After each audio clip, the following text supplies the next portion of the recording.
natin to. Ang ating manok. Lulutuin natin sa fryer. Meron siyang bawang, sibuyas, paminta, laurel, lemon, at saka onion flakes. Meron dyan. Marinate lang natin ito guys. Lagyan ko lang siya ng Knorr seasoning liquid. Tapos kasi yan. Tapos itong mga palaman, ipasok natin yan sa loob.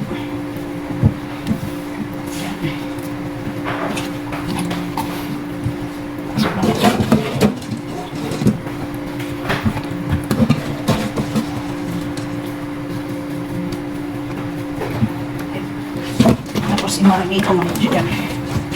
Mga 30 minutes to 1 hour. Bago natin isa lang sa fryer. Yan. Tap natin sa fryer. Lagyan na natin ito ng aluminum foil para yung pinaka-sauce niya hindi papunta sa baba.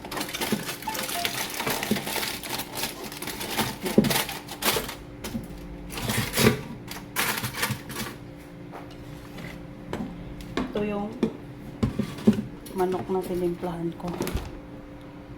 Tapos ayan siya.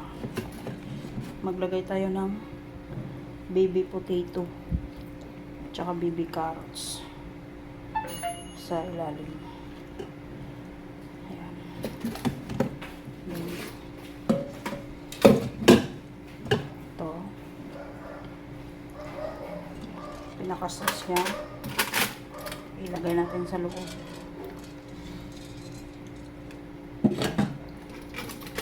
Ngayon, yan. Diba, nakaayos na siya dyan.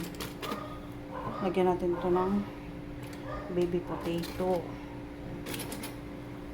Tsaka baby carrots sa tagiliran. Yan guys. Ang ating roast chicken sa fryer. Ayos lang natin itong mga gulay.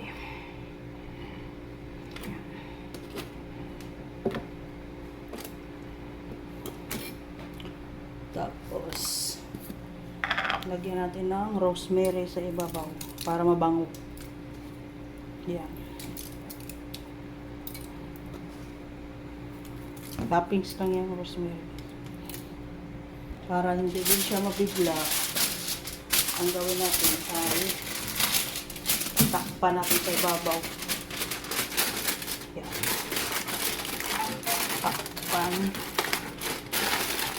ang manok.